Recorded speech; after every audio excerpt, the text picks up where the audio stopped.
ఈ మధ్యకాలంలో యూట్యూబ్లో చూస్తే సేవకుల మధ్య గొడవలు జరుగుతూ ఉన్నాయి.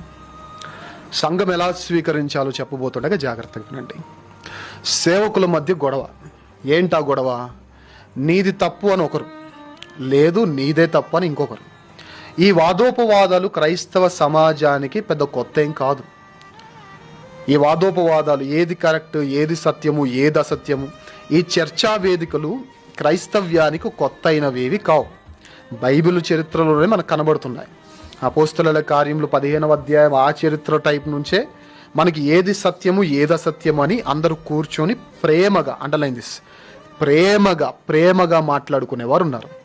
కానీ ఈ మధ్య ఏమైపోయింది తెలియదు. అటు విశ్వాసులకి ఈ విషయంలో ఎక్కడ తేడా కొట్టేసింది తెలియదు, ఇటు సేవకులకు ఈ విషయంలో ఎక్కడ వాళ్ళు ట్రాక్ తప్పుతున్నారు నాకు తెలియదు. కానీ చర్చా వేదికలకు ఎదుటి సేవకులను పిలవడం తప్ప అంటే కాదు. చర్చా వేదిక